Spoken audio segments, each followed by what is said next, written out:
Day one, just what's it like to be back in football action?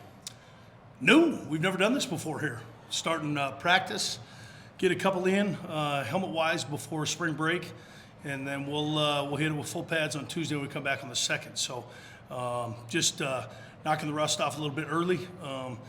Sooner the better in this case. We'll see how it goes. We'll look back at it and kind of see, but the way the calendar works with us trying to practice lift every other day in April led us to kind of pushing a couple of these practices in March to kind of get everything we need at that point and be able to take some time off in between and then get back at it. So, but first one's always an exciting one. Everybody's out there an hour before. Great weather. Both hoop teams, great seasons. I mean, there's a lot of good things going on at Cheney, so hopefully we can ride kind of that wave into spring, be productive, stay healthy, and get what we need out of it with a ton of new faces, really, that are going to be in the two deep, and a couple new coaches coaching those guys. But we're excited. We took major steps last year, and look forward to taking major steps again this year. You talked about a little bit there, a bit of an odd schedule with because you start early, so I mean you got these two practices and then a break. What went into the decision making to be like, hey, let's get two and then we'll take a break and then really hit the road running? Well, I think some of it is just the way that the April calendar works. With us playing on the 26th, working back, at that point, whether it's 13 or 14 practices up to that point, trying to stay on that Tuesday, Thursday, Saturday schedule in April. Try not to go back-to-back practice days. It's just spring. I want, and I think spring needs to be different than fall. Fall is day in and day out. Sunday off, and it's 6 days straight. Sunday off, 6 days straight. So having the day between to be able to kind of hit the training room, hit the film room, and do some of the things that are needed for the next practice instead of feeling like a fall pushed into an April setting. I think it's tough. A lot of these guys are coming off red shirts, so all they were scout teams last year. So we want to give them the best opportunity to compete in the spring. And we thought, with two helmets, practices before, get everything wrapped up finals week wise, and then we'll get going here and come back in full pads and get those guys on spring break kind of mindset wise, knowing we're going to hit full pads when we come back into town. I was asking the guys about this. Spring ball, you kind of think of it as like getting the shape, get the feels. How important is it? Because it does turn the page to the next season. How important is it to come out, I guess, with the mentality that you're looking for on day one? Yeah, I think you mentioned our buzzword mentality. That's kind of been the off-season theme for us. And guys have done a great job up to this point. I think we turn the page once the fall season's done. I think then there's chapters written throughout the January through really November, December for the next book you intend to write. New team, new faces. Never going to be the same locker room, no matter what it is. A lot of the same faces, but some new ones. So I think you turn the page after the season and look back on kind of what we wrote in the 23 season. There's some really good things comparative to the year before. I think your growing is done from January to July. And I'm talking about, like you mentioned, mentality, but mentally, physically, emotionally, and psychologically. And I think we've grown a ton. Spring is fundamental. I've said that from the first year in 17. I think you got to focus on fundamentals in spring. I think it's easy to get away from fundamentals in fall. Once you get past August, now you're in game prep mode, and it's always kind of the next thing and the next scheme. And how do you break down teams and what are your strengths versus their weaknesses, so on and so forth.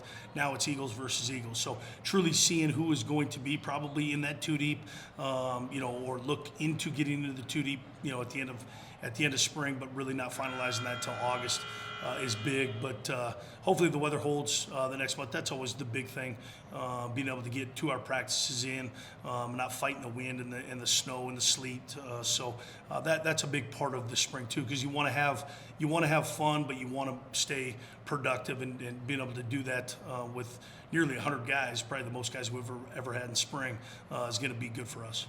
Yeah, I talked to the guys about this too.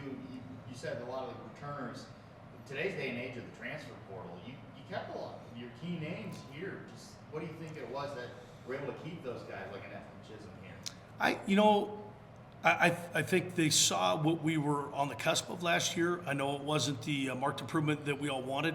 Everybody gets so consumed with the left column and the right column as far as the wins and losses. I think when you get too consumed, I think that's when you overlook some things.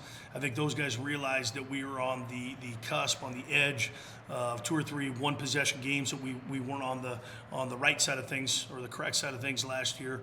We're on the verge. I think with Kakoa coming in as in year 2, I think that's exciting for some guys. I think just a new energy, a new outlook on defense. I think we've got a lot of things in our favor that we can build upon from last year. And I think it's ultimately their teammates. I think it's the coaches and the teammates, the support system they have in Cheney. I think those things are all variables as to why guys want to finish their career in Cheney, but it's not going to happen every year. Every year it's his own year. And we're fortunate this year to keep a lot of our guys intact, and that's the way the rules are. So we'll play by the rules and love who's here and give good luck to those that aren't here, and that's just kind of how we're going to roll. So we got a fair amount of production coming back, which is exciting as we head into day 1. I know obviously a new year means new coaches, new players.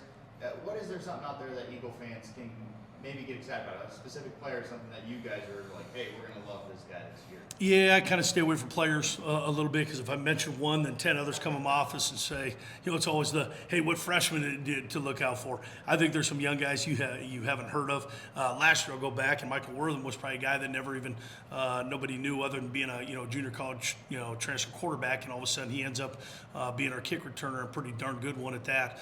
So he was kind of a guy that came out of nowhere, but we tried to keep secrets as long as we can. I think there's some guys who are going to play a lot of football that are young.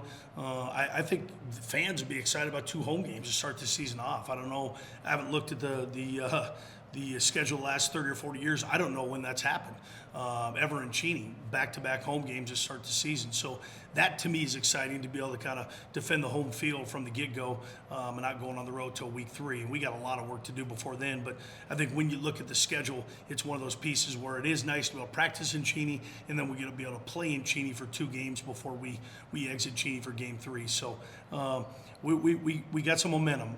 We got to continue to capture some more momentum and utilize some momentum, but we made great strides in a few areas last year. I think we're looking to build upon those this spring and this fall. Some nice weather for those first games. Beautiful. Yeah, beautiful. Coach, obviously with Coach Sanders taking over DC role, how is that, Brock talked about how he's just immediately trusted him.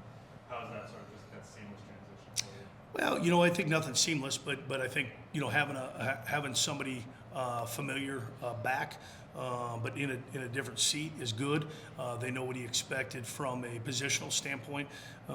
He is a well-versed football coach. He's been at a few different spots, and he knows the game inside and out. I think his energy is second to none. I think he's committed to not only the play, but also the players. He just, he's got great intentions. There'll be intent in everything he does, from recruiting to installing to coaching, and so it'll be a different, and we need that. We need that energy standpoint. Every team to me has got to be built, from the energy on defense, because that stuff's great contagious.